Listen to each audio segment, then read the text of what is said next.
My name is Max. I work at as a PhD student at the Institute for Environmental Studies at the Free University in Amsterdam. And together with Wouter Botze, we did the insurance tipping point analysis on flood insurance market collapse in the EU. I will share my screen to show the slides. Yes.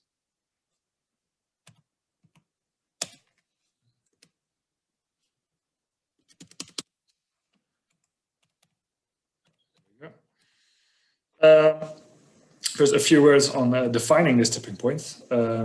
So river flooding is amongst the most damaging extreme climate events in Europe. And flood risk, or this risk, is projected to increase rapidly in certain areas as a result of climate change. Insurance is an important adaptation tool to this increasing threat. Firstly, because it spreads the risk amongst the population, thereby creating a certain solidarity when it comes to this big disasters. And it can incentivize risk reduction, thereby reducing the total societal risk of flooding. And it can enhance the recovery speed after a flood. And this is because insurance provides a contractual right of compensation, and this is unlike other less formal types of insurance. For example, relying on government disaster relief can be much more time consuming before you can get compensation. However, private insurance also has challenges there are challenges to the function of private insurance markets. For example, unaffordability and low demand for insurance. It is currently, as it's found, that around 18% of households in the EU, flood insurance is currently unaffordable, and this is based on the definition that the premium causes a household's poverty-adjusted disposable income to fall below the poverty line. Uptake can also be low. In Germany, it's around 14%, depending on the states, differs between the states. In Italy, Greece, and Bulgaria, but as well as in the Netherlands, this is below 10%. And these problems will likely become more severe due to climate change. For example, premiums will increase due to rising flood risk, and this causes more problems with unaffordability.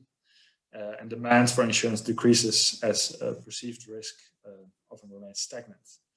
And therefore, households may not find it worthwhile anymore to insure when their perceived risk is lower than the premium.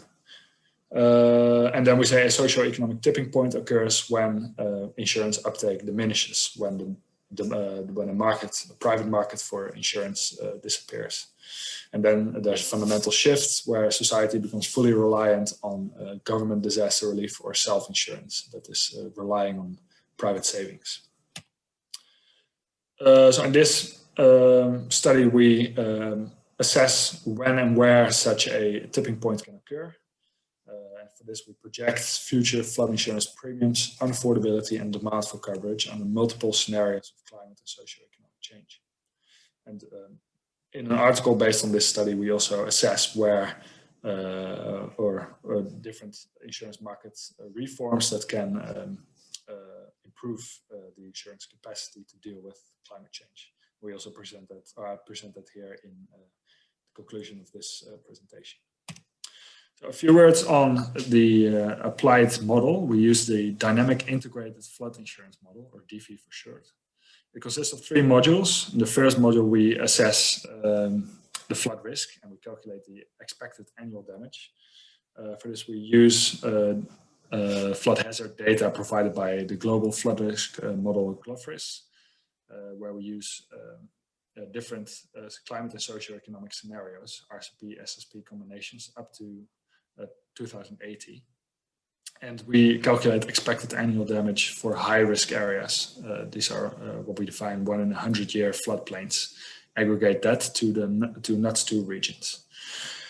Then the expected annual damage feeds into an insurance sector module where we calculate insurance premiums for various stylized insurance systems. And on the right, we show how we allocate each country in Europe into these stylized systems. The main difference between the systems is that premium setting rules, for example, premiums can be risk-based or flat, so not connected to risk. Reinsurance can be public or private, where the main difference is that public reinsurance is much cheaper. And uptake can be voluntary or mandatory. And so on the right, the map on the right, you can see the countries where uptake is, for example, voluntary. These are shown in yellow. These countries are our main interests for this study because there we can actually see, we'll be able to see or project a reduction in demand as a result of rising flood risk. In all the other countries, there are insurance purchase requirements to some extent. The premiums feed into a consumer behavior module, where first it's assessed whether insurance is affordable or not. And secondly, if it's affordable, then the household's decision to purchase insurance depends on expected utility maximization. So the model output is unaffordability of premiums and insurance uptake. Then into results, here we show the unaffordability results. These plots, these maps specifically show the growth of percentage of the population that cannot afford flood insurance premiums.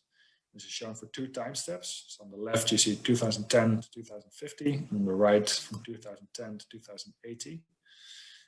Under current insurance systems, so we assume that over this period, the insurance systems, as defined in the map before, do not change. And we show 2 scenarios. On the top is a moderate flood risk scenario, RSP 4.5 SSP2. And on the bottom, we show a more extreme scenario, RSP 8.5 SSP3. And you can see that especially towards 2080, on the right side, unaffordability is projected to increase quite rapidly, up to 300%, so 3 times the current level. And especially in Eastern European regions, you see a large increase in, or projected increase in unaffordability. Then the insurance penetration rate. This is shown for the same 2 scenarios, but now 3 years. On the left, 2010, in the middle is 2050, and the right is 2080. And you can see that for countries where there's a voluntary insurance system, where uptake is voluntary, there's a reduction in insurance uptake over time. So if you compare 2010 with 2080, you see a decline in uptake for most regions. And the largest declines you can see in Eastern European regions again. So then, in which regions does an insurance tipping point actually occur? And here we define the tipping point as, or we have a threshold level where initially in 2010, the insurance uptake is more than 20%, and in 2080 is below 10%. So here we see actually a decline because of climate change, a decline in insurance uptake. And in the table below, you can see where this is projected to occur, under which scenarios, towards 2080. So first it gives the country name. The first number behind that is the number of NUTS 2 regions where a tipping point is projected. And the second number gives the total amount of NUTS 2 regions in that country. And you can see that under the extreme scenario, RCP 8.5 SSP3, there is the highest or the most amount of regions where a collapse of insurance markets is projected. So what is this? What's the impact of this tipping point? It means a structural change in the financing of flood damage from formal insurance to, for example, self-insurance by households. However, a downside of this is that individuals are often found to be myopic and underestimate risk, especially considering this type of risk is a low probability, high impact risk, where the underestimation is especially evident. So that means that households will not likely not save up enough to cover potential damage. Or households can rely on government compensation. And downside of this is that this can be uncertain because the compensation, both the extent and the decision to actually provide compensation depends on political or economic circumstances. Some policy improvements that can reduce the occurrence of a insurance tipping point is introducing a public reinsurer. And this, as I said before, is a cheaper way of providing reinsurance, and we project that this can reduce unaffordability up to 15%. Purchase requirements, force a higher penetration rate, and therefore can, prevent a certain tipping point as we defined here from occurring. And a risk sharing mechanism where there's a premium cap. So this is based on a system that is applied in the UK, where there's the premiums are risk-based, but there's a certain threshold where when the premium rises above that threshold, it gets capped, and the excess risk gets transferred to lower risk households. And this can actually reduce unaffordability significantly as well. So that was my presentation on this tipping point. Thank you for listening.